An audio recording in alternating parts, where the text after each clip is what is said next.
There's a manhunt in Pennsylvania.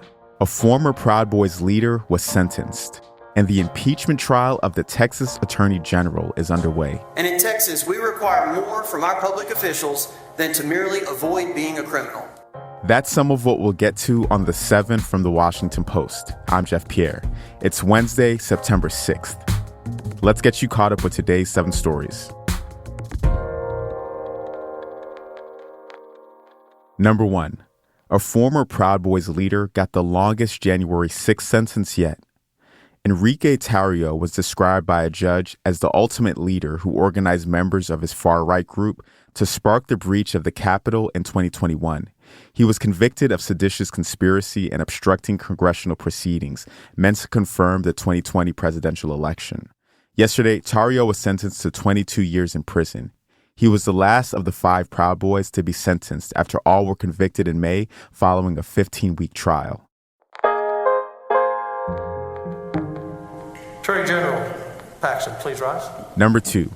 Clerk, please read the articles of impeachment. Texas Attorney General Ken Paxton's impeachment trial began yesterday. In May, the Texas House voted to impeach the state's top lawyer over allegations including bribery and abuse of office. He's since been suspended without pay. Yesterday, Paxton pleaded not guilty on the first day of the state Senate trial that could lead to his permanent removal. One of the impeachment managers who led the House case against Paxton, Republican State Representative Andrew Murr, spoke on why Paxton should be removed. Mr. Paxton should be removed from office because he failed to protect the state and instead used the power of his elected office for his own benefit. And this was wrong. The trial could last up to 3 weeks. Paxton is an ally of Donald Trump, and his removal would require some of the Senate's 19 Republicans to vote to convict him. Number 3. The season's next major hurricane could be brewing in the Atlantic.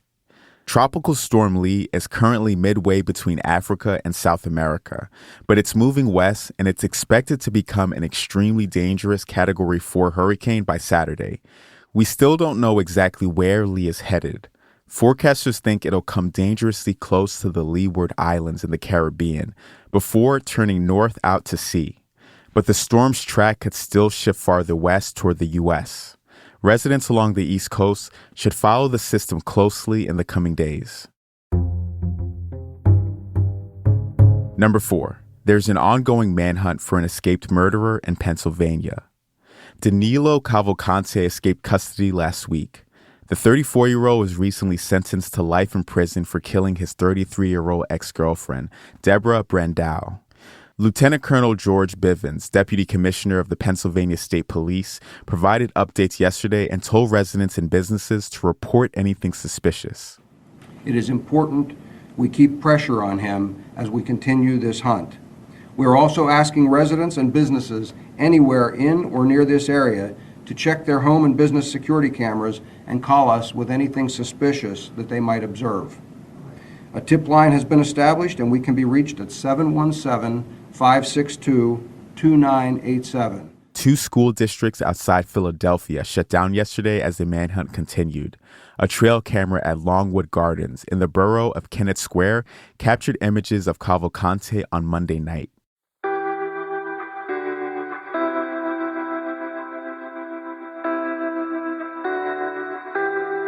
Number 5.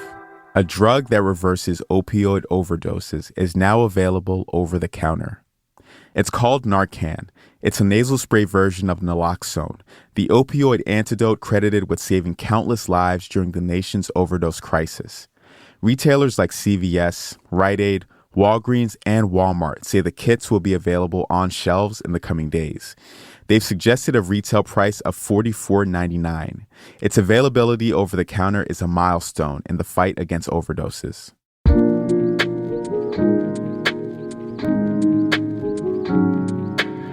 Number 6. Auto insurance costs are soaring across the country. Data shows that car insurance for U.S. drivers was 16% more expensive in July than it was a year earlier.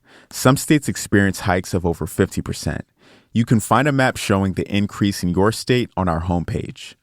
Regulators say these price hikes are due to rising repair costs and an increase in disaster-related claims. States prone to floods and natural disasters had some of the steepest hikes. In Florida, premiums have soared 88% as insurers scramble to make up losses from hurricane-linked damage claims.